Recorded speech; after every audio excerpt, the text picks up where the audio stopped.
Amin. Karena Tuhan memberi upah kepada orang yang sungguh-sungguh mencari Dia. Haleluya. Mari Roh Kudus, Engkau beracara di tempat ini. Kami terus mau Tuhan menyenangkan hati-Mu. Kami tidak mau ibadah itu hanya rutinitas atau agamawi.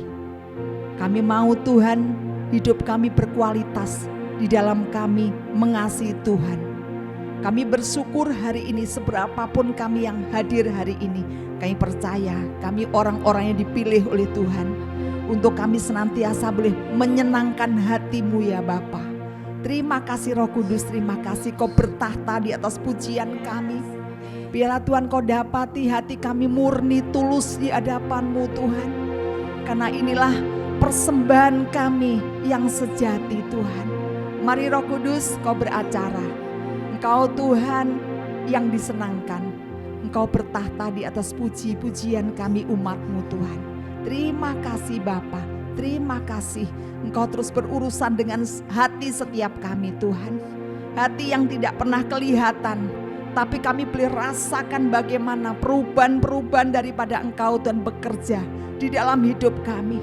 Kami semakin sadar kami harus terus memberikan hidup kami yang terbaik kepada Tuhan. Mari Roh Kudus, Kau beracara. Kau beracara Tuhan dari awal sampai selesainya. Bila Tuhan Kau disenangkan. Hanya di dalam nama Yesus Kristus kami serahkan ibadah kami, persekutuan kami yang kecil ini Tuhan. Hanya nama Yesus saja yang kami tinggikan. Terima kasih dan kami siap untuk Tuhan menyembah Engkau. Dan juga mendengar mungkin ada kesaksian dari teman-teman kami yang hadir pada hari ini Tuhan. Karena Kau begitu baik untuk setiap kami Bapa. Rencana-Mu itu indah dalam hidup kami Tuhan. Biarlah Engkau disenangkan melalui kesaksian-kesaksian yang ada. Dan juga berita firman-Mu hari ini. Terima kasih Bapa.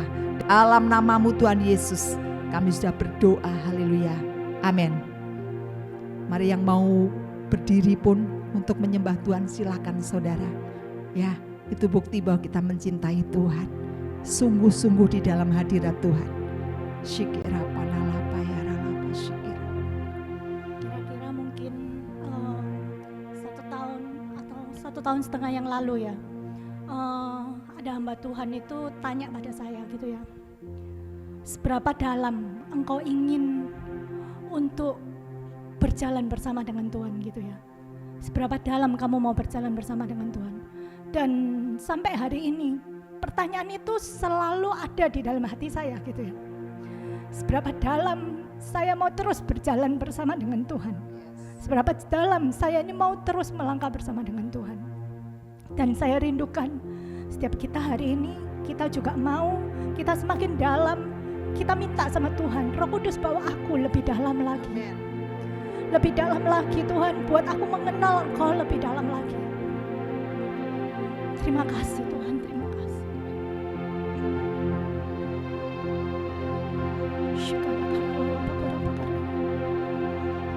Bagaikan benih yang mati tertanam dalam bumi.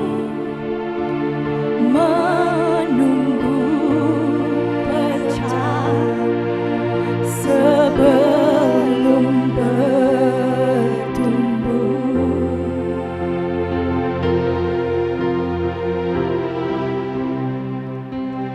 begitulah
semakin bertambah, Kau semakin bertambah, ku semakin berkuasa. Tenggelam di dalam kemuliaan-Mu, Kau semakin bertambah.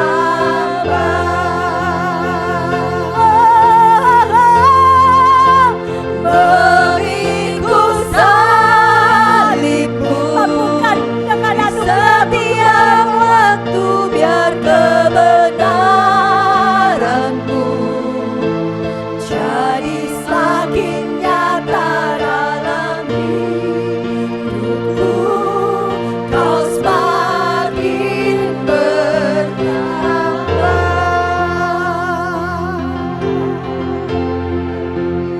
Kau semakin bertambah,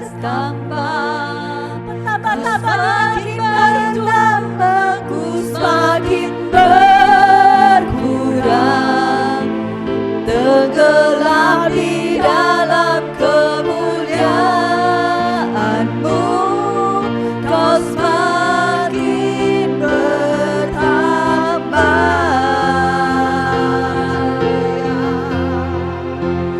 Memikul salib-Mu di setiap waktu, biar kebenaran-Mu jadi nyata dalam hidupku. Kau semakin bertambah. Kau semakin bertambah Tuhan. Kau semakin bertambah. Kau semakin bertambah, ku semakin berkurang. Tenggelam di dalam kemuliaan-Mu, Kau semakin bertambah.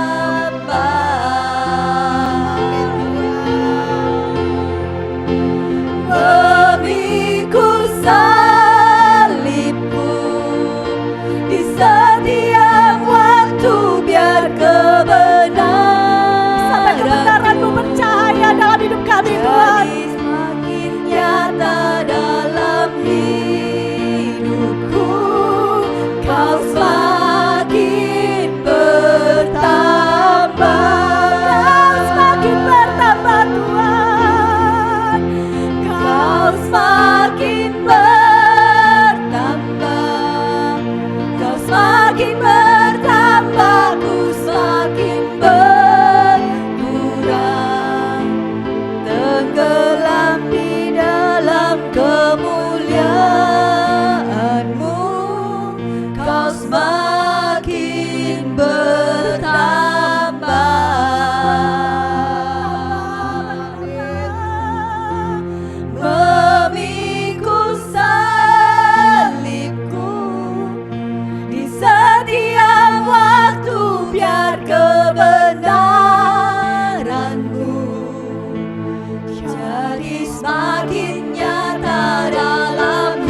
mengasihimu, mengiringmu seumur hidupku. Janjimu kan tetap ku pegang teguh, sampai ku dapat mahkota melayani, mengasihimu, mengiringmu seumur hidupku. Janjimu kan tetap ku pegang teguh, sampai ku dapat mahkota kehidupan.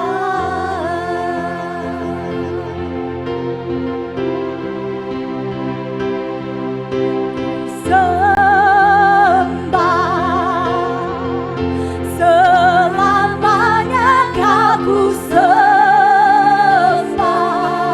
kami menyembah-Mu Tuhan. Dalam hidupku ku sembah Kau Tuhan.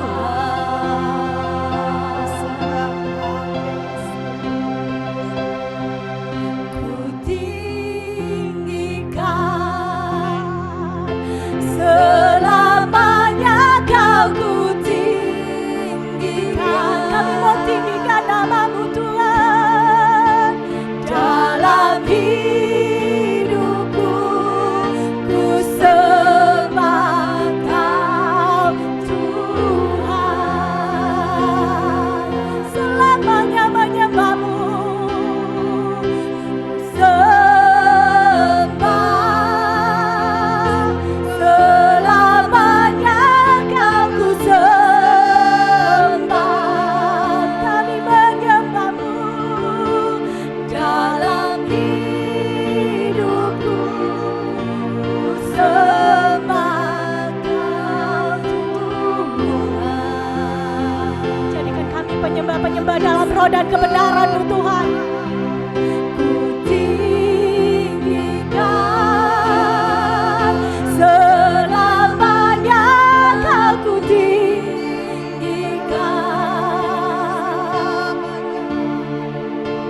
Dalam hidupku ku sembah Kau Tuhan.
kondisi hidup kami mau menyembah-Mu Tuhan.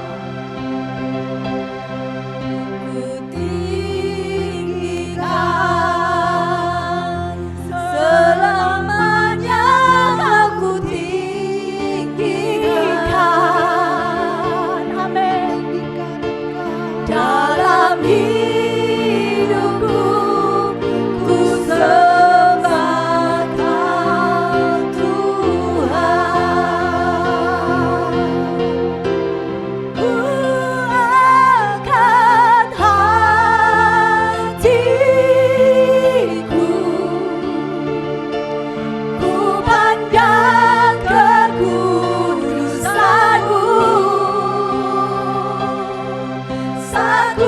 sembah, ku puji-Mu, ku rasakan kehadiran-Mu Tuhan. Ku angkat hatiku, ku pandang kekudusan-Mu. Saat ku sembah, kami menyembah-Mu Tuhan, kami menyembah-Mu, ku rasakan kehadiran-Mu Tuhan. Angkat hatiku, ini kami Bapa, ku pandang kekudusan-Mu. Saat ku sembah, ku puji-Mu, ku rasakan kehadiran-Mu Tuhan. Ku angkat hatiku, ku pandang kekudusan-Mu. Saat ku sembah, ku puji-Mu, ku rasakan kehadiran-Mu Tuhan. Sebab Kau layak terima pujian, sebab Kau layak. Hanya Kau yang layak Tuhan, hanya Kau yang layak terima pujian kami Tuhan. Sebab Kau layak. Kau yang layak kami agungkan. Engkau Yesus, Raja di atas segala raja. Sebab Kau layak, Kau yang layak pujian. Kau yang layak pujian. hanya Kau Tuhan. Ku agungkan Yesus, Raja di atas segala raja. Sebab Kau layak, Kau yang layak terima pujian. Amin Tuhan. Sebab Kau layak terima pujian. Sebab Kau layak. Kau yang layak. Ku agungkan Yesus, Raja di atas segala raja. Sebab Kau layak terima pujian. Sebab Kau layak terima pujian. Sebab Kau layak. Ku agungkan Yesus, Raja di atas segala raja. Sebab Kau layak terima pujian. Tiada layak Sebab lain Kau Tuhan. Hanya Engkau yang layak layak terima pujian kami Tuhan. Sebab Kau layak. Ku agungkan Yesus, Raja di atas segala raja. Sebab Kau layak terima pujian. Sebab Kau layak terima pujian. Sebab Kau layak. Ku agungkan Yesus, Raja di atas segala raja. Kita mengatakan, Sebab Kau layak Tuhan terima pujian. Sebab Kau layak terima pujian. Sebab Kau layak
dimuliakan, Engkau ditinggikan di tempat ini Tuhan. Oh, kebesaran-Mu Engkau untuk selama-lamanya. Tuhan, biarlah kekudusan-Mu memenuhi tempat ini. Tuhan, Kau menurunkan surga-Mu di bumi. Tuhan, di tempat ini ada surga-Mu. Kami mau rasakan surga-Mu turun di tempat ini. Terima kasih Bapak, terima kasih.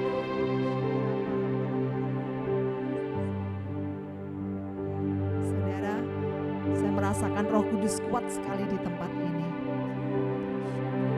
Ya, saya kepingin setiap kita ya menyaksikan cinta kasih Tuhan. Siapa yang tergerak hari ini untuk menyaksikan kasih Tuhan itu, saya percaya ada kuasa di dalam kesaksian hidup kita. Mari Bapak Ibu Saudara yang tergerak saat ini, mari Ibu. Ya, saya tadi melihat Ibu ini semangat. Shalom. Perkenalkan, nama saya Tris Cahaya. Beberapa waktu yang lalu, mungkin ada yang tahu ya, kalau anak saya sempat didoakan sama Pastor Samson Dabas di tempat ini. Anak saya kebetulan dipanggil sendiri sama Pastor Samson Dabas.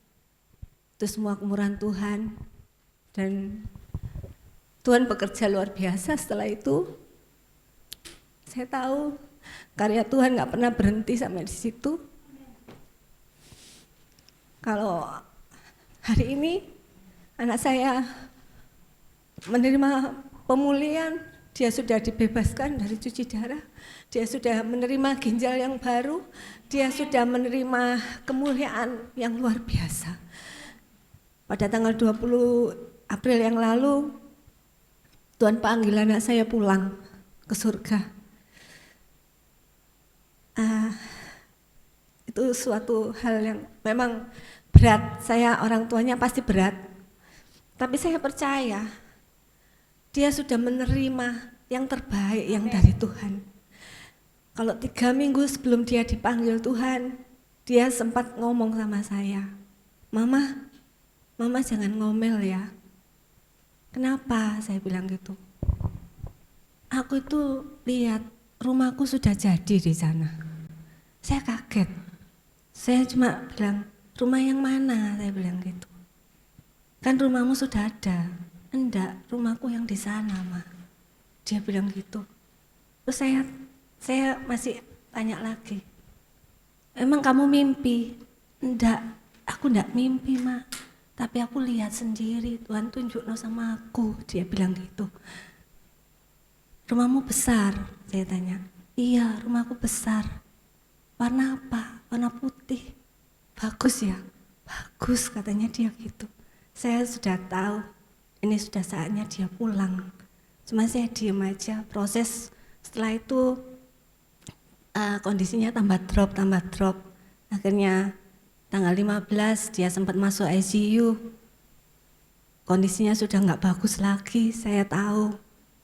Ya, saya bilang, Tuhan yang terbaik aja buat anak saya. Tanggal 20 setelah dia cuci darah yang terakhir itu, terus dia pulang, dokter juga izinkan dia pulang dalam kondisi yang tidak bagus karena nafasnya juga sudah sengal-sengal sekali. Tapi saya diizinkan dokter pulang, akhirnya saya pulang. Terus sampai rumah nggak lama, terus saya ngomong sama saya, Mama mandi sebentar ya. Dia ditunggu kakak-kakaknya. Habis itu saya mandi, saya balik lagi. Dia minta pangku sama saya. Akhirnya saya gendong, saya peluk, saya pangku. Terus sambil saya terus bisikkan sama dia, Via, Tuhan baik. Via nggak usah takut. Via tetap pegang Tuhan Yesus. Gandeng Tuhan Yesus terus. Tuhan Yesus yang menuntun Via ke air yang tenang. Tuhan Yesus yang menopang Via. Tuhan Yesus yang memegang Via. Dia sambil dalam kondisi yang sudah nggak bagus tuh dia masih bisa respon. Dia bilang sampai saya kerasa ada sesuatu yang narik dari bawah ke atas gitu ke kaki saya gini. Terus nggak lama, terus dia pamitnya itu bagus sekali. Dia bilang, dada Bu Ati, ada yangtinya, dia dada sama yangtinya itu, maksudnya dada Bu Ati. Habis itu langsung dia tutup mata, Bapak Ibu. Saya ya sebagai orang tuanya saya syok sekali. Tapi saya tahu dia sekarang ini sudah di tempat yang terindah bersama Bapa di surga. Itu yang saya percaya, saya yakini anak saya sudah tidak menderita lagi, tapi dia menerima kemuliaan yang luar biasa di sana. Itu yang bisa saya saksikan, biar menjadi kekuatan bagi kita semua. Tuhan Yesus memberkati. Terima kasih, Ibu Grace ya? Ibu Grace ya? Ibu Putri. Oh, Ibu Putri ya. Terima kasih buat kesaksiannya. Saya percaya kita itu diberkati kalau orang kesaksian hal yang baik-baik ya sembuh gitu ya, sehat. Tetapi hari ini kita menemukan satu hati yang luar biasa. Bagaimana ketika secara manusia kita alami hal yang menyakitkan, tapi hati masih bisa memuliakan Tuhan. Itu lebih berharga. Suatu kesaksian korban persembahan. Kesaksian yang lebih indah daripada suatu kesaksian akan kesuksesan, akan berkat yang Tuhan berikan. Justru di tengah-tengah apa yang kita rasakan sebagai penderitaan, kita masih bisa bilang, Tuhan Engkau baik, Engkau sudah memberikan aku yang terbaik. Saya percaya kesaksian seperti itulah kesaksian yang lahir dari hati yang murni, dari hati yang mengenal Tuhan. Dan saya percaya meskipun ibu ini alami, secara manusia kita ngomong itu menyedihkan ya, tidak enak gitu. Tapi justru di saat seperti itu kita paling mengenal Tuhan. Dengan respon yang benar seperti itu, ibu sudah melayani hati Tuhan. Ya, banyak orang hanya mau melayani Tuhan di tempat yang mereka bisa kelihatan, tampil di depan, membagikan firman, tetapi belum tentu mereka bisa tidak menghujat Tuhan ketika mereka mengalami seperti yang ibu ini alami loh. Ya, jadi satu hari ini kita itu diberkati, kita dapat melihat sesungguhnya melayani hati Tuhan itu adalah bersuka dengan Tuhan walaupun di dalam penderitaan kita ya. Ya, terima kasih ya Ibu buat kesaksiannya sangat memberkati. Pak Eko juga mau bersaksi, silakan. Lalu nanti habis bersaksi bisa diberikan langsung ke CS. Oke. Shalom. Saya tadi diantar anak saya naik mobil ke sini. Kok sebetulnya pengen bersaksi tentang dalam berapa bulan ini dikasih 2 jiwa dari seberang ya. Tapi tadi dengar kesaksian Ibu siapa tadi? Bu Putri ya. Berubah kesaksiannya. Tuhan ngomong bukan itu ya. Jadi saya mau lanjutkan tadi, saya mau kesaksian juga papa saya dipanggil Tuhan. Jadi tepatnya sekitar 32 tahun yang lalu, saya masih bekerja di BCA Balikpapan. Papa saya nggak pernah sakit, pensiun dari Pertamina, pindah ke Surabaya. Tiba-tiba saya ditelepon mama saya, papa saya masuk rawat inap 1 minggu. Oke, saya anak tertua. Saya berdoa begini, Tuhan Yesus, kalau Tuhan sembuhkan mama saya disembuhkan dari kanker ganas payudara, otomatis saya berdoa buat papa saya sembuh. Sama seperti ibu waktu berdoa sama Pastor Samson, minta sembuh. Saya ambil cuti ke Surabaya, di bandara Juanda saya dijemput adik saya namanya Edi. Dia ngomong gini, Papa sudah pesan-pesan terakhir. Saya jujur enggak terima sebagai anak tertua.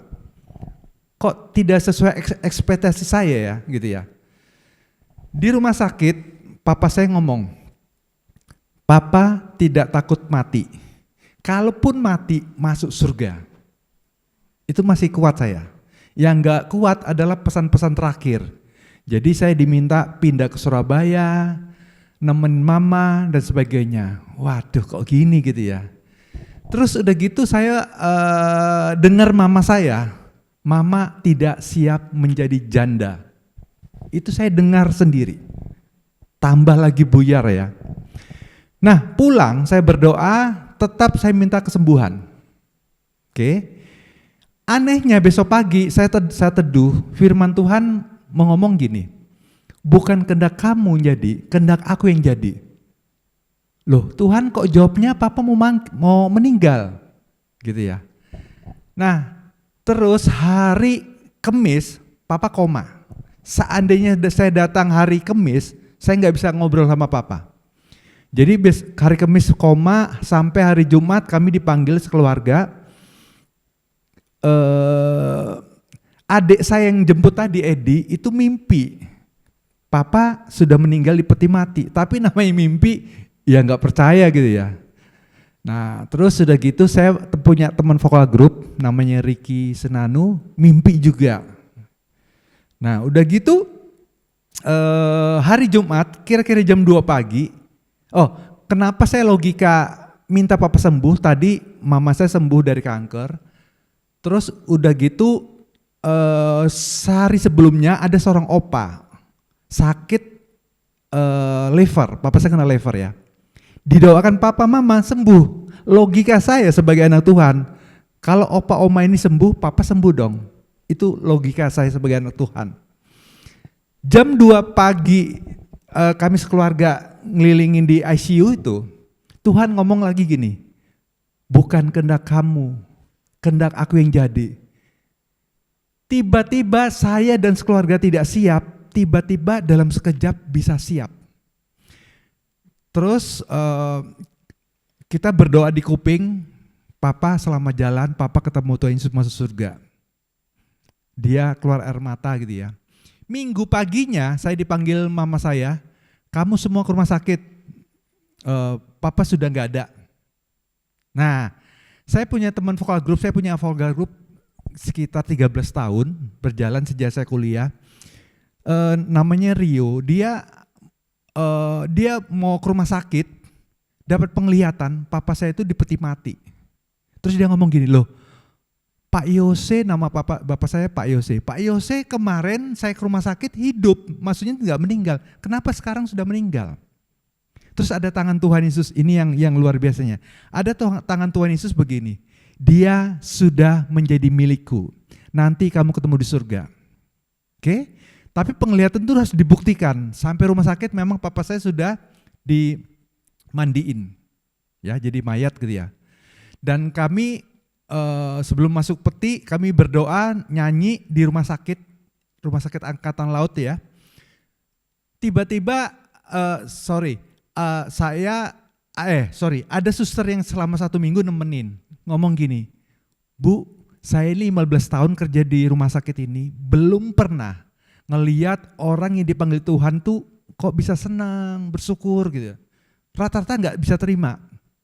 Mama saya bilang, iya, suami saya sudah bersama Yesus masuk surga, kuncinya di sana. Oke. Nah, terus udah gitu karena papa saya seorang majelis di suatu gereja Protestan tuh harus dibawa ke gereja. Saya katakan kami tidak berduka cita, kami bersuka cita. Kenapa? Jelas sekali orang mati dalam Yesus itu sudah ada tempat yang Tuhan siapkan seperti anak ibu tadi. Ngelihat rumah, kita juga rumahnya mau selesai ya. Oke, nah jadi saya mau katakan, ibu bersyukur anak ibu sudah bersama Yesus, ketemu papa saya, dia reuni di sana ya. Kita reuni sana. Nah, yang saya dapat pelajaran dari kasus papa mama saya, kita berhak minta sampai detik-detik terakhir. Jawabannya Tuhan, karena dia berdaulat. Tapi saya jawabannya gini, kesembuhan itu tidak selalu fisik. Mama saya disembuhkan dari fisik kanker ganas payudara. Papa saya juga disembuhkan dari liver, tapi bukan secara fisik, rohnya. Nah itu yang kita salah menangkap. Jadi mau kita hidup, mau mati, tidak penting. Yang penting ada Yesus dan ada janji keselamatan. Dan sampai sekarang puji Tuhan mama saya sudah 32 tahun ditinggal, tetap sukacita. Ya, kita akan menuju sana. Yang paling penting adalah jaminan masuk surga. Ya, saya tidak jadi saksikan yang 2 tadi jiwa, tapi berhubungan sama. Tapi saya mau katakan indah pada waktunya. Jadi Bu tetap bersyukur ya. Bersyukur itu dia sembuh. Bukan fisiknya, tapi rohnya sembuh, dia bersama Yesus, enak banget ya. Kita juga pingin ke sana tapi nggak tahu kapan dipanggil. Haleluya, itu aja. Terima kasih, Tuhan berkati. Chester.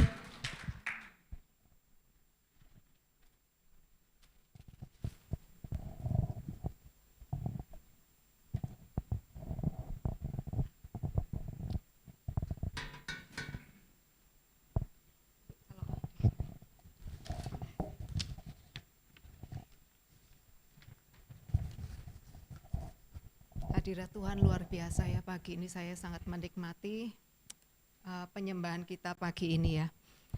Sebelumnya kita berdoa dulu. Tuhan, kami mengucap syukur untuk kesempatan pada pagi ini ya Bapa. Engkau sendiri yang mengurapi hamba-Mu, Engkau pakai lidah bibir hamba-Mu ini untuk menjadi saluran berkat. Berbicaralah Bapa apa yang menjadi kerinduan-Mu, kehendak-Mu untuk setiap anak-anak-Mu di tempat ini. Sucikan dan kuduskan setiap hati kami, biarlah apa yang firman taburkan pagi ini boleh tertanam, bertumbuh dan berbuah lebat dalam setiap kehidupan kami. Dalam nama Tuhan Yesus kami berdoa dan mengucap syukur. Haleluya. Amin. Terima kasih. Shalom. Terima kasih untuk kesempatan yang diberikan pagi ini.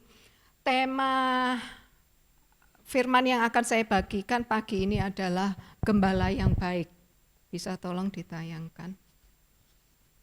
Ya, saya tanya Tuhan, apa yang harus saya sampaikan pagi ini adalah tentang gembala yang baik. Kita sudah tahu ya, ini ayat sudah sering kita baca ya bertahun-tahun. Mari kita simak sama-sama. Mazmur 23 ayat 1 sampai 6. Mazmur Daud, Tuhan adalah gembalaku, takkan kekurangan aku. Ia membaringkan aku di padang yang berumput hijau. Ia membimbing aku ke air yang tenang. Ia menyegarkan jiwaku. Ia menuntun aku di jalan yang benar oleh karena namanya. Sekalipun aku berjalan dalam lembah kekelaman, aku tidak takut bahaya. Sebab Engkau besertaku, gadamu dan tongkatmu itulah yang menghibur aku. Engkau menyediakan hidangan bagiku di hadapan lawanku. Engkau mengurapi kepalaku dengan minyak, pialaku penuh melimpah. Kebajikan dan kemurahan belaka akan mengikuti aku seumur hidupku, dan aku akan diam dalam rumah Tuhan sepanjang masa. Kita tahu dari perikop ini ya, kita ini diibaratkan dengan domba. Dan Tuhan itu adalah gembala kita ya. Kalau kita tahu domba itu binatang yang sangat lemah. Domba enggak bisa jalan sendiri kalau enggak ada gembala. Domba itu bukan lemah secara fisik juga. Dia matanya tuh kabur karena ketutup dengan selaput ya. Jadi domba itu sering tersesat. Karena itu gembala yang baik dia akan selalu menjaga supaya domba ini tidak jatuh atau sampai dimangsa oleh binatang buas ya. Domba sifatnya juga dia ramah, suka berkumpul, suka bergerombol. Domba juga punya ingatan yang kuat, karena itu domba itu dapat mengingat suara gembalanya. Kalau coba ada gembala lain yang memanggil ya, domba itu enggak pasti ngikuti. Domba itu cuma ngikuti suara gembalanya sendiri. Nah, domba itu ibaratkan apa? Domba itu adalah korban kasih. Kita sendiri diibaratkan dengan domba ya. Kita itu enggak bisa apa-apa kalau di luar Tuhan. Kita enggak bisa apa-apa jalan sendiri. Kadang kita itu, kita mikir ini yang terbaik. Kita jalan kanan, jalan kiri, Tuhan suruh kita lurus, kita maunya jalan milih yang kita ingini. Nah, itu kadang waktu kita kecentok, kita nabrak tembok, baru kita teriak Tuhan. Nah, kita mau tahu apa sih yang menjadi, kita mau baca dari ini, kita akan jelaskan satu-satu ya dari ayat 3. Ia menyegarkan jiwaku, ia menuntun aku di jalan yang benar. Jalan yang benar apa? Kalau di terjemahan lain dibilang jalan kebenaran. Jalan kebenaran itu apa? Dalam Yohanes 14 ayat 6. Yohanes 14 ayat 6 itu di slide yang keempat ya. Ya, kata Yesus kepadanya, "Akulah jalan dan kebenaran dan hidup. Tidak ada seorang pun yang datang kepada Bapa kalau tidak melalui aku." Jadi ayat ini jelas sekali. Kita ini domba, Tuhan itu adalah gembala. Siapa lagi gembala kita kalau bukan Tuhan Yesus? Dari sini jelaskan, akulah jalan, tidak ada jalan lain, cuma Tuhan Yesus ya. Dan kebenaran dan hidup. Tidak ada seorang pun yang datang kepada Bapa kalau tidak melalui aku. Amsal 6 ayat 25 dari terjemahan FHYH ya, saya baca ya. Ada jalan lebar yang dan menyenangkan. Ada jalan lebar dan menyenangkan yang nampaknya benar di mata orang, tetapi menuju kebinasaan. Nah, jalan lebar itu kelihatannya memang enak ya. Kita mengikut Tuhan bukan mengikuti jalan lebar. Amsal 25 ayat 25 saya ambil dari terjemahan IMB. Ada jalan yang tampak lurus di hadapan manusia, tetapi berujung kepada kematian. Tampak lurus itu apa? Pasti lurus bukan. Tampak lurus itu kelihatannya lurus tapi tidak lurus. Jadi kita selama mengikut Tuhan itu, jangan cari jalan tol, jangan cari jalan pintas, enggak ada. Selama kita mengikuti Tuhan itu pasti ada lembah, pasti ada gunung. Ada kelok-kelok dan enggak ada yang namanya semuanya instan. Semuanya harus diproses. Kenapa?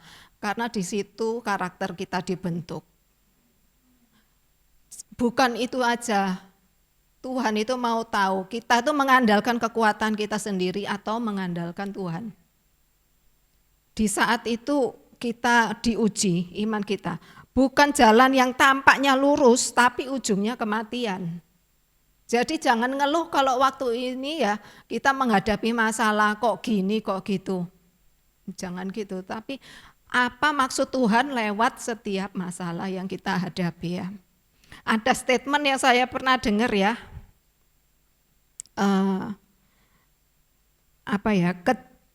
Kalau kecil bahagia, muda foya-foya, tua kaya raya, mati masuk surga. Itu kan enak ya. Semua maunya gitu. Tapi di dalam Tuhan enggak ada yang gitu. Itu cuma cerita dongeng. Ya toh, kecil bahagia, muda foya-foya, tua kaya raya, mati masuk surga. Nah, Tuhan maunya enggak gitu. Kita proses lewat lembah, lewat air mata, lewat jalan kekelaman. Nah, jadi jangan percaya kalau ada orang menawarkan ini loh jalan tercepat untuk misalnya menjadi kaya. Ini loh jalan tercepat misalnya untuk mencapai sesuatu. Percayalah setiap proses itu ada harganya.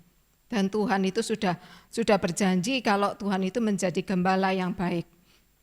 Yang berikutnya dari ayat 4 saya mau jelaskan, sekalipun aku berjalan dalam lembah kekelaman, aku tidak takut bahaya sebab engkau besertaku. Gadamu dan tongkatmu itulah yang menghibur aku.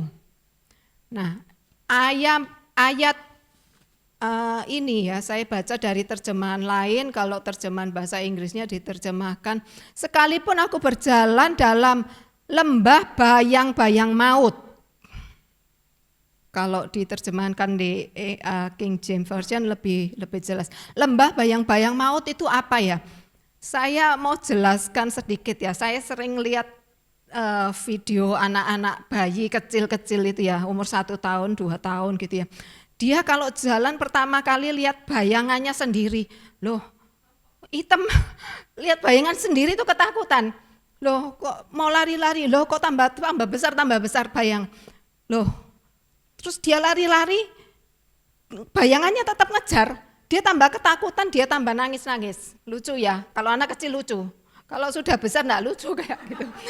Nah, apa yang Tuhan mau bilang?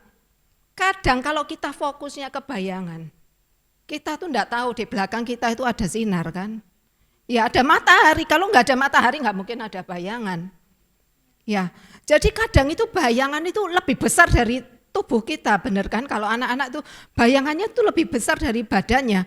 Jadi kelihatannya, loh ketakutan, nangis-nangis, mau lari, tapi bayangannya tetap dilihat gini, tetap dilihat dan dia nangis-nangis. Nah seperti itu, kadang kita tuh melihat Masalah kita itu lebih besar dari tubuh kita sendiri. Kita tuh enggak sadar kalau ada Tuhan.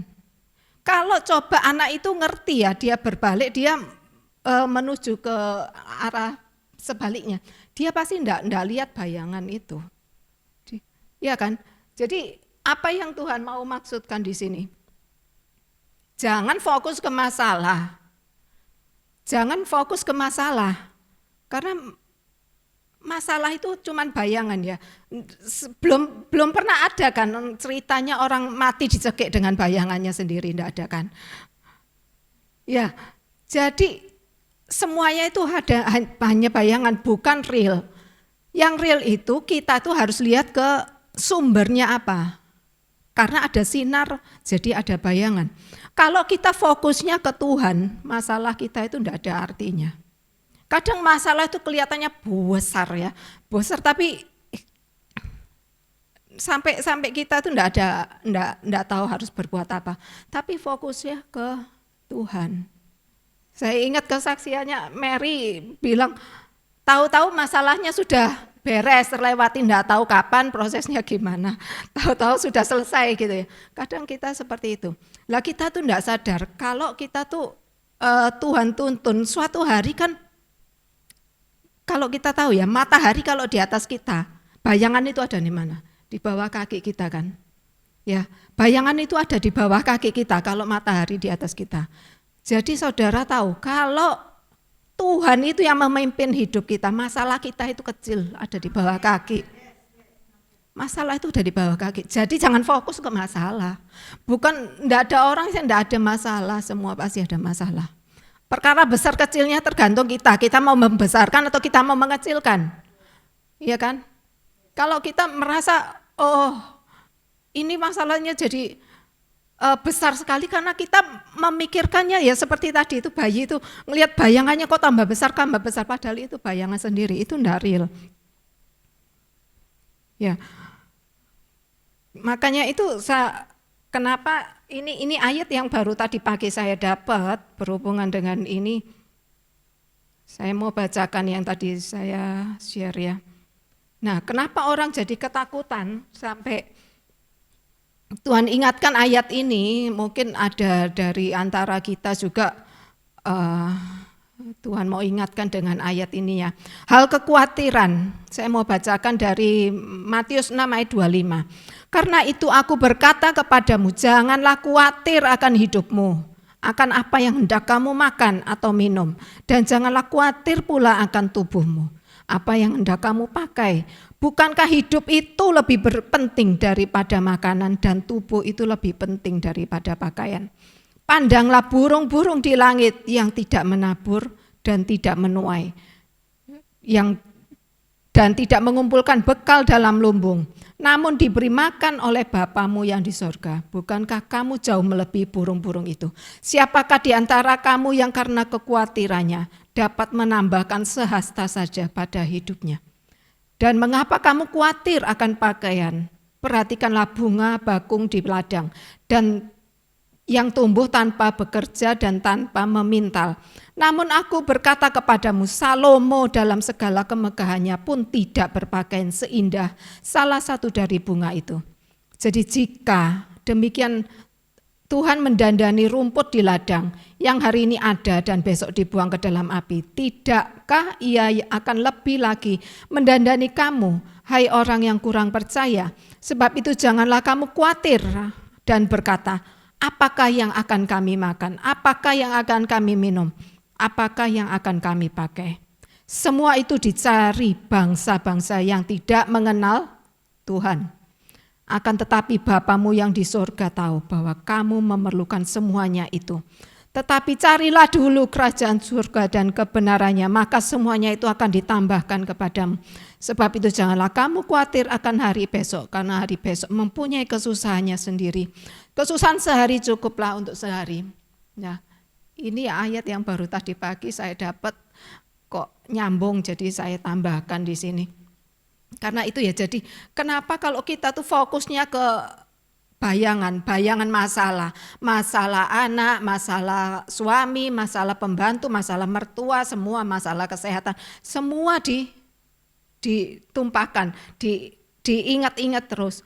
Nah, kalau semuanya itu dipikirkan terus, lama-lama jadi besar. Apa yang difokuskan itu tambah besar. Karena itu kita tuh Tuhan ajarkan fokusnya kepada Tuhan, jangan kepada masalah. Nah, dan dikatakan engkau besertaku gadamu dan tongkatmu, itulah yang menghibur aku. Nah, saya mau tunjukkan gambarnya gada dan tongkat ya, slide kelima. Nah, slide kelima yang ada tongkatnya. Nah, itu gada dan tongkat. Gada itu apa? Gada itu seperti pentungan ya, berasal dari akar pohon yang kuat ya. Panjangnya kurang lebih 30 cm. Dan gada itu sama gembala itu dipakai untuk dilemparkan kepada binatang buas. Kalau misalnya ada binatang buas yang mau menyerang atau memangsa domba-domba, itu gada itu dilemparkan. Nah, kalau tongkat itu dari ranting pohon yang ujungnya agak melengkung, supaya kenapa? Waktu domba itu mau jatuh ke jurang, dia dikait supaya balik lagi ke dalam rombong kumpulannya gitu ya. Ini bicara tentang apa? Saya mau kasih gambaran sedikit. Saya punya kenalan ya, teman-teman lah, anak Tuhan, tapi dia punya suami bukan anak Tuhan. Nah, jadi otomatis dia ikut kepercayaan suaminya. Dan dia anehnya lebih fanatik dari suaminya, jadi dia paling rajin memberikan sesembahan kepada ya leluhurnya. Sesembahan apa, berbentuk apa, ikan hidup katanya harus dilempar ke sungai untuk supaya dapat berkat atau apa. Dan lain-lain lah, saya enggak tahu ya. Nah, satu kali teman saya ini sakit dan agak cukup parah. Kita sering kasih renungan dan dia sepertinya kurang bisa menerima ya. Satu hari saya datang mau besuk, saya ajak hamba Tuhan, kita pikir mau berdoa ya untuk dia.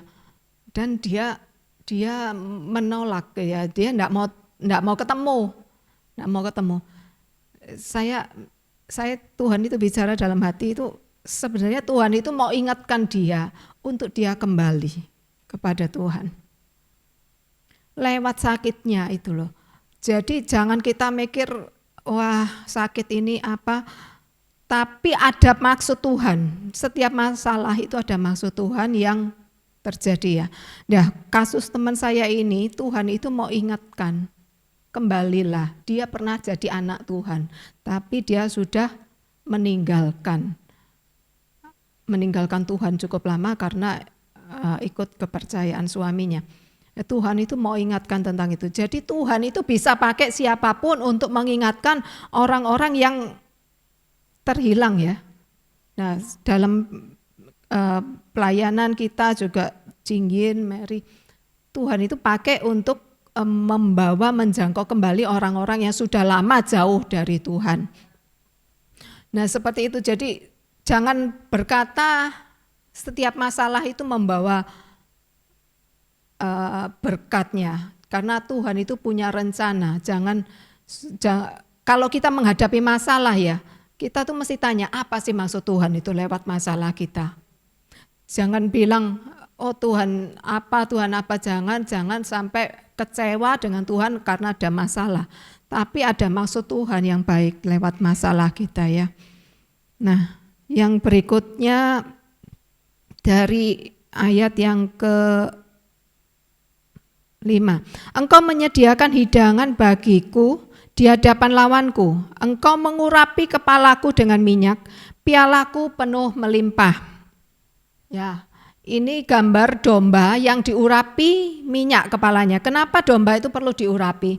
Karena domba itu kalau enggak diurapi kepalanya dengan minyak, ada serangga-serangga yang masuk ke telinganya, itu bisa membuat domba ini seperti gila ya, dan akhirnya mati.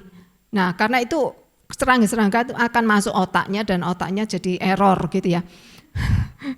Nah, itulah kenapa dikatakan Tuhan itu mengurapi domba ini, gembala ini mengurapi domba supaya domba ini tidak diserang. Jadi bukan dari binatang-binatang buas yang kelihatan, dari serangga yang kecil pun Tuhan itu perhatikan.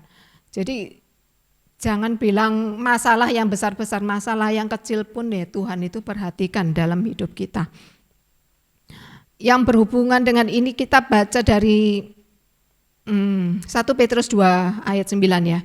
Tetapi kamulah bangsa yang terpilih, imamat yang rajani, bangsa yang kudus, umat kepunyaan Elohim sendiri, supaya kamu memberitakan perbuatan-perbuatan yang besar dari Dia yang telah memanggil kamu keluar dari kegelapan kepada terangnya yang ajaib.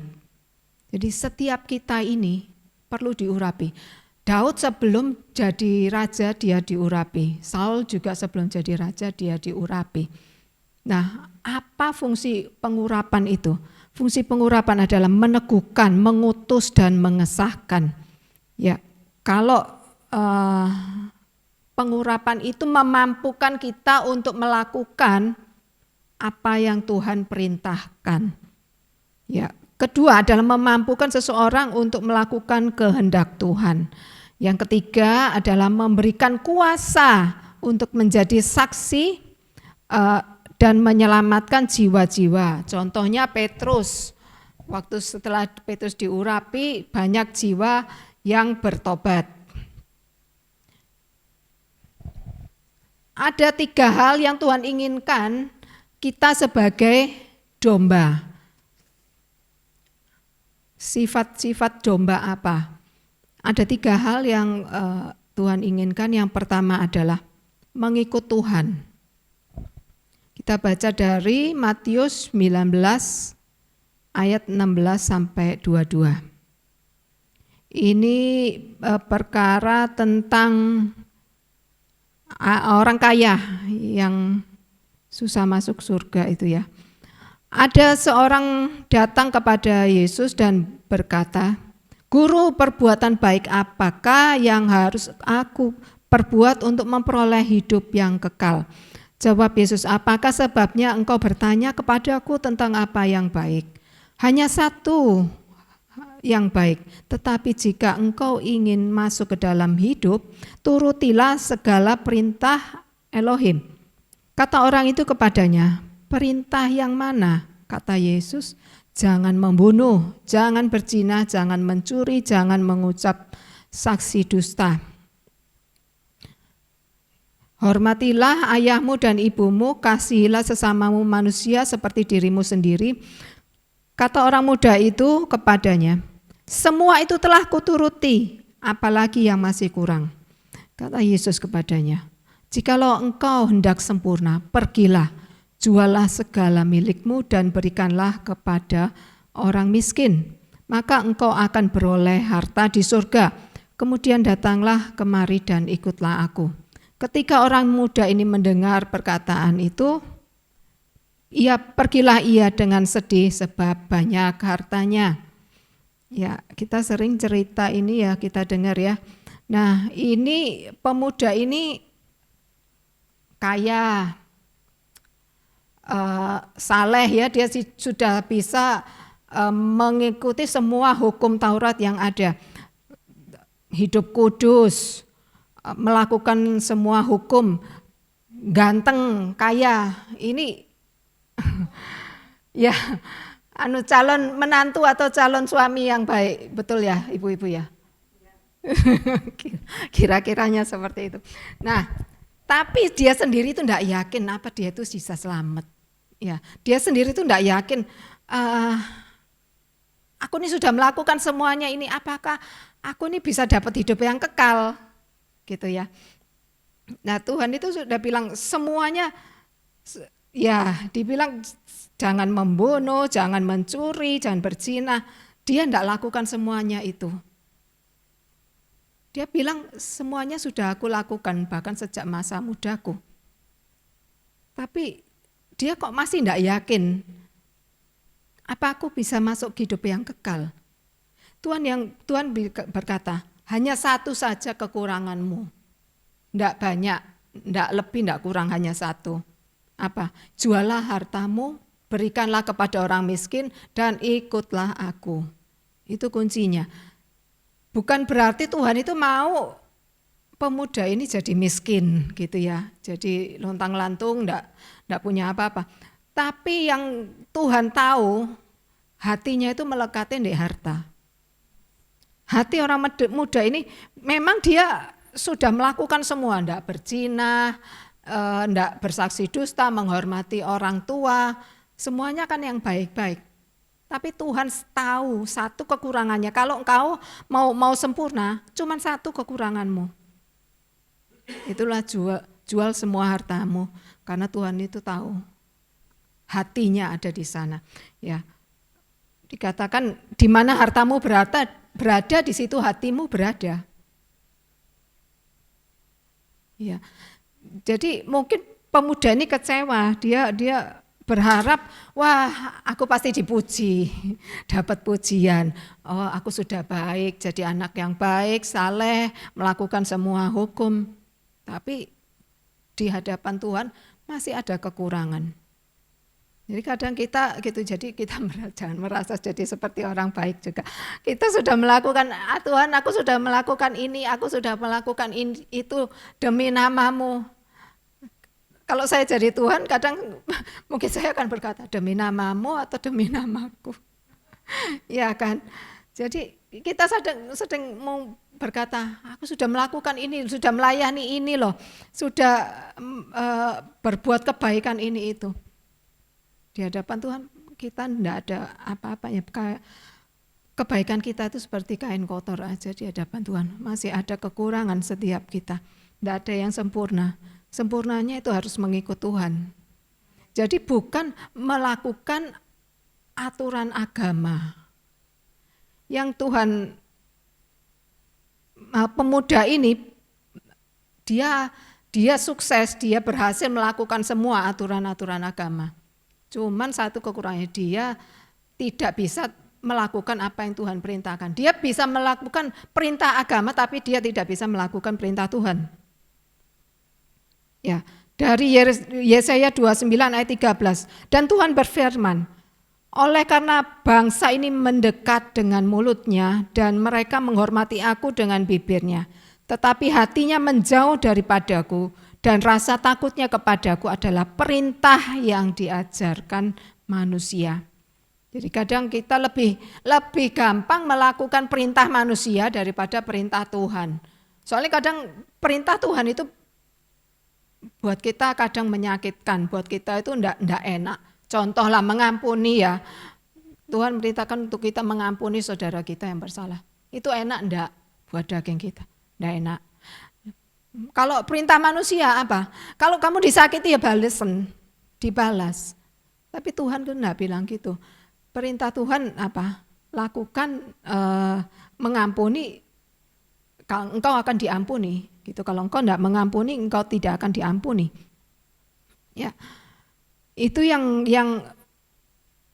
Tuhan mau katakan. Jadi pemuda ini sukses melakukan perintah agama, tapi dia hatinya, dikatakan hatinya sedih karena banyak hartanya. Jadi fokusnya itu ke hartanya. Tuhan itu tahu hatinya ada di hartanya. Mungkin kalau ada yang lain, hartanya itu bukan bicara tentang materi saja ya. Kita punya banyak harta, bukan soal materi. Mungkin anak kita bisa jadi harta kita dan itu bisa jadi berhala. Pelayanan kita pun bisa jadi berhala buat kita.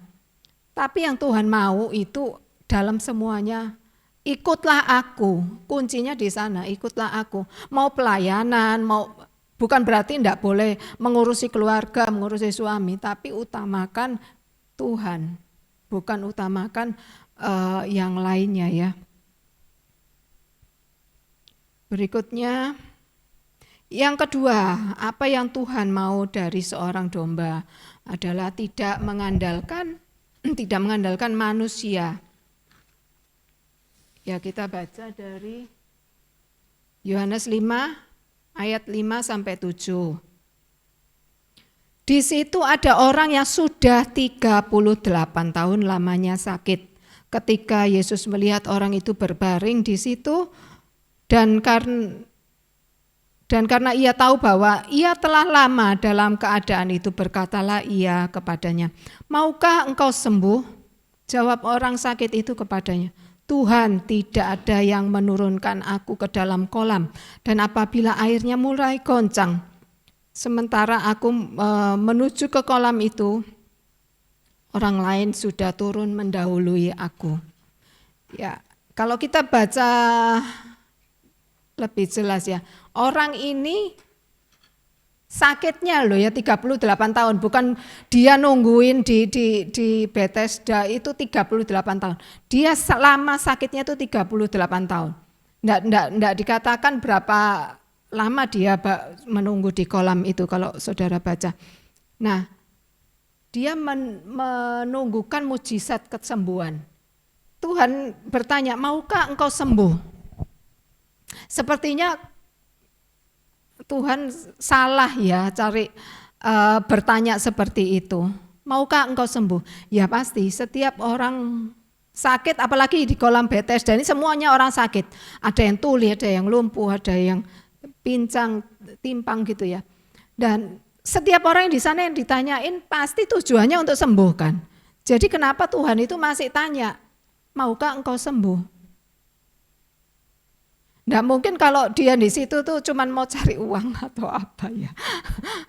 Tapi tujuan utamanya pasti ingin kesembuhan, karena dia sudah dikatakan sudah lama sakitnya 38 tahun. Nah, sepertinya menurut kita, kok Tuhan ini ngapain tanya lagi, yang udah pastilah orang ini pasti mau sembuh. Ya kan? Tapi maksud pertanyaan Tuhan apa? Supaya mengalihkan perhatian dia. Orang ini harapannya kepada kolam. Sampai dia tuh belum kenal Tuhan ya. Sampai Tuhan berdiri di hadapannya, "Maukah engkau sembuh?" Dia enggak tahu yang bicara sama dia ini Tuhan. Karena dia fokusnya, dia mau sembuh dengan cara terjun ke dalam kolam. Kadang manusia gitu ya, aku bisa sukses kalau aku ya sedikit-sedikit menipu, aku sedikit-sedikit bohong. Itu cara manusia. Tapi Tuhan itu berkata, "Maukah engkau sembuh?" Supaya apa? Fokusnya yang tadinya ke masalah, fokusnya tadinya ke kolam, fokusnya yang tadi ke sakit. Jadi harusnya memandang Tuhan, ya kan? Kalau Tuhan tanya, pasti dia fokusnya, "Tuhan, tidak ada orang yang menurunkan aku waktu airnya goncang." Loh, kan enggak nyambung toh pertanyaannya. Kalau saudara ditanyain, "Maukah engkau sembuh?" Jawabnya mestinya apa? Mau. Ya kan? Karena dia sudah lama, tapi dia karena mengharapkan tidak ada orang yang menurunkan aku waktu airnya goncang. Jadi dia mengandalkan orang lain. Lah kalau saudara baca di sini, kolam Bethesda itu semuanya orang sakit. Lah masing-masing ya pasti mengharapkan dirinya yang pertama kan untuk yang terjun. Nggak mungkin orang sakit, "Wis aku tak nulungin yang ini dulu supaya sembuh dulu." Kan nggak mungkin, maling. Semua pasti egois sih kan, nggak mungkin mendahulukan orang. Mereka pasti, aku dulu yang harusnya sembuh kalau bisa terjun. Tapi orang ini karena mungkin lumpuh, dia nggak bisa ke kolam, dia berkata tidak ada orang yang bisa menurunkan aku ke dalam kolam. Nah, itu yang Tuhan mau ubah. Dari fokus mengandalkan manusia ke fokus kepada Tuhan. Dari fokus kepada cara-cara, kalau sembuh itu harus terjun ke kolam. Harusnya Tuhan mau fokusnya harus ke Tuhan. Jadi mujizat Tuhan itu enggak perlu banyak pakai metode ya, enggak perlu banyak pakai kepandaian kita, pengalaman kita. Wah, kalau mau sukses harus ikuti 1, 2, 3. Enggak harus gitu. Kalau Tuhan mau kasih mujizat, sembuh, pasti sembuh orang ini. Nah, dari sekian banyak orang ini yang orang di PTC yang sakit, kenapa kok orang ini aja yang Tuhan datangi ya? Dari kisah di Alkitab ini cuman orang ini. Karena Tuhan itu berbelas kasihan dengan orang ini. Sekalipun dia tidak beriman ya, karena dia enggak tahu kok yang ngomong sama dia ini Tuhan. Dia enggak kenal Tuhan. Tapi Tuhan itu berkasih karunia. Jadi Tuhan mau bicara apa? Kalau Tuhan itu mau bikin mujizat, kita sembuh, kita sukses, kita dipulihkan keluarga kita, itu gampang, enggak usah pakai metode. Enggak usah ikut seminar keberhasilan, seminar kesuksesan. Bukan itu salah, cuman Tuhan itu punya banyak cara untuk membuat kita sukses ya. Bukan cuma sukses di dunia, tapi sukses untuk mengikuti Tuhan. Itu yang Tuhan mau. Ya.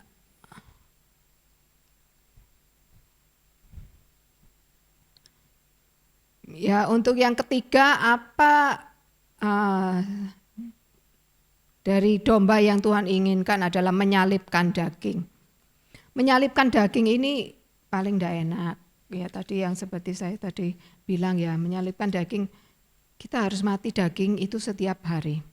Kita baca di Lukas 9 ayat 23. Katanya kepada mereka semua, setiap orang yang mau mengikut aku, ia harus menyangkal dirinya, memikul salibnya setiap hari dan mengikut aku.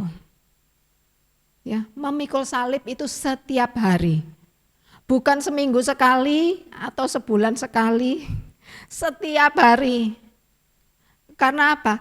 Jadi karena itu ya, kita tuh setiap hari kan ketemu orang, ketemu pembantu, ketemu saudara, ketemu orang di jalan. Yang bisa membuat kita tuh, gitu ya. Jadi itu tuh penyangkalan diri itu enggak gampang. Harus mati daging itu setiap hari. Pikul salib itu setiap hari. Yang seperti tadi saya bilang, mengampuni itu pikul salib. Ya. Proses enggak bisa. Wah, saya sudah mengikuti semuanya, tapi cuma satu yang Tuhan minta, kalau belum mengampuni ya tetap sama aja. Semua yang kelihatannya sudah dilakukan ya enggak ada artinya.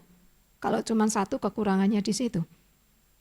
Galatia 5 ayat 24. Barang siapa menjadi milik Kristus Yesus, ia telah menyalibkan daging dengan segala hawa nafsu dan keinginannya. Jadi kita harus menjadi milik Kristus Yesus dulu. Ini dikatakan jelas sekali. Siapa yang menjadi milik Kristus Yesus, ia telah menyalibkan daging. Tidak ada orang yang ikut Tuhan itu tidak menyalibkan daging.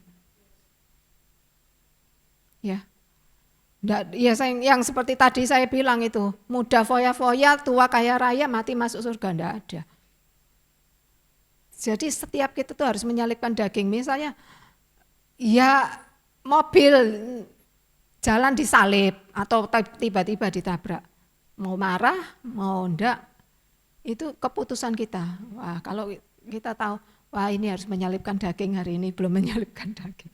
Ya, itu setiap hari. Jadi setiap kita istilahnya mau tanduknya agak keluar.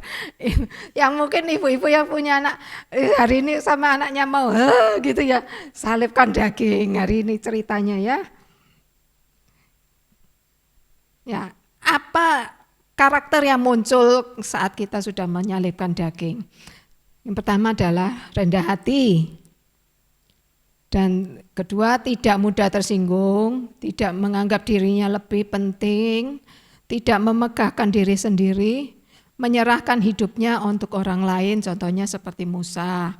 Waktu Musa harus memimpin bangsa Israel keluar dari Mesir ya. Jadi ini proses setiap hari, proses kita mengikut Yesus itu setiap hari, sangkal diri, mati daging. Jadi jangan lihat, oh orang itu kok enak hidupnya, kita enggak tahu. Rumput tetangga pasti lebih hijau ya. Tapi kita tahu diri kita enggak bisa menghakimi. Orang itu loh, nipu, orang itu enggak jujur, kok sukses, kok enak, kok diberkati. Kita lihatnya itu, tapi jangan nilai dari situ. Tuhan itu menilai masing-masing kita sendiri.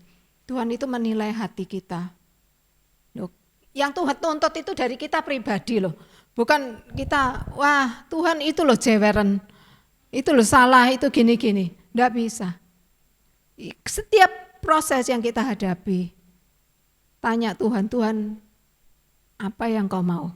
Mungkin kita kurang rendah hati. Mungkin kita belum mengampuni. Ya itu jadi pesan Tuhan singkat. Mari kepadaku semua yang letih lesu dan berbeban berat. Aku akan memberikan kepadamu kelegaan. Mari kita baca sama-sama dari Mazmur 23 ayat 6. Ini enggak ada di slide tadi baru. Ya, Mazmur 23 ayat 6 kita baca sama-sama. Nama aku itu kita ganti dengan nama kita. Kebajikan dan kemurahan belaka akan mengikuti Ester seumur hidupku, dan Ester akan diam dalam rumah Tuhan sepanjang masa. Ya, biarlah itu jadi doa kita semua pada pagi hari ini, dan firman Tuhan yang sederhana, singkat, boleh menjadi pegangan hidup kita supaya kita tetap ingat bahwa kita ini punya gembala.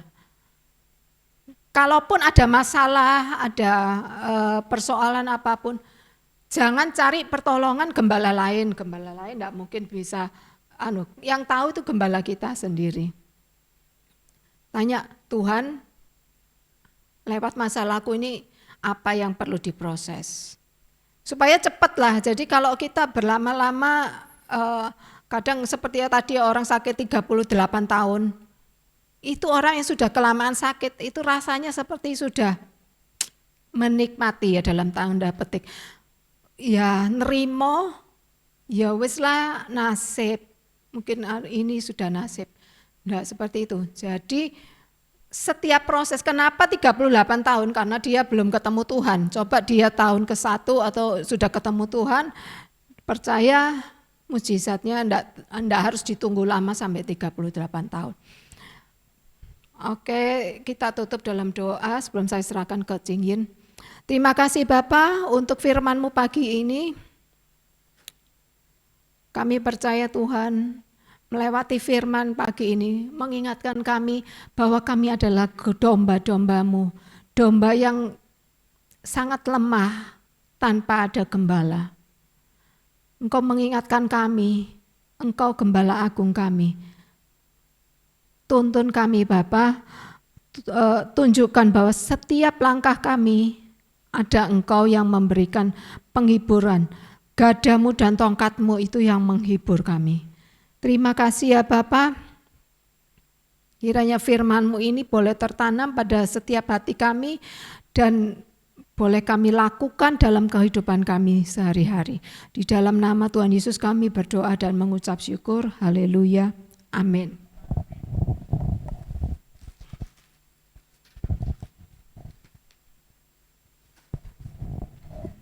Terima kasih Cik Esther sudah memegang firman-Nya.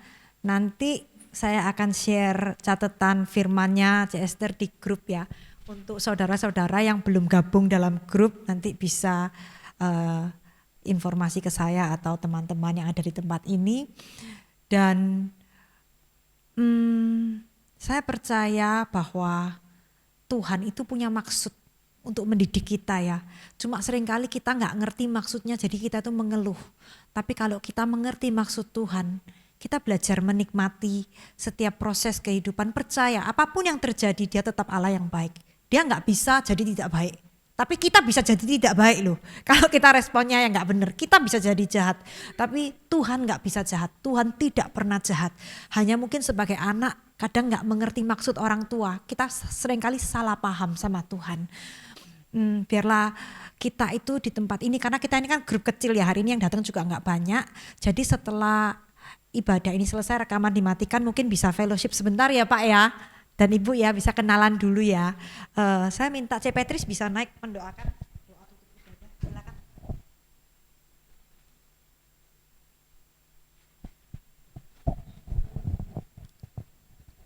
Mari kita memuji Tuhan. Bapak terima kasih ya.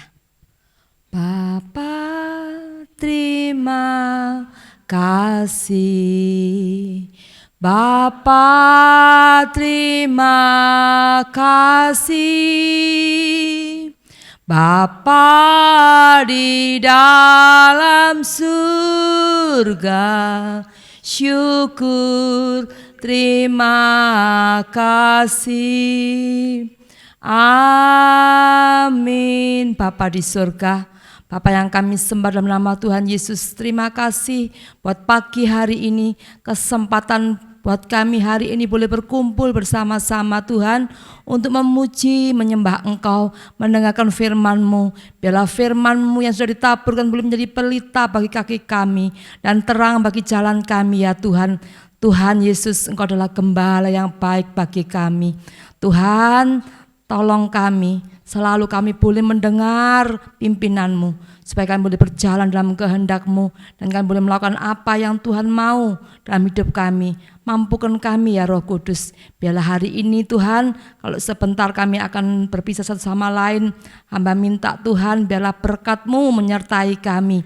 Oh Tuhan, Bapa-Bapakku yang sungguh baik, biarlah Bapa berkat-Mu saat ini melimpah buat semua yang sudah hadir saat ini, baik yang onsite maupun yang Tuhan online. Aku percaya ya Tuhan, berkat Bapa Abraham, Ishak dan Yakub boleh menjadi berkat buat kami, persekutuan cinta yang Tuhan Yesus buat kami, dan Tuhan Roh Kudus penghibur kami akan menolong kami, memimpin kami terus. Terima kasih Bapa, di dalam nama Yesus kami berucap syukur, kami menyerahkan doa kami dalam darah Yesus. Haleluya, amin.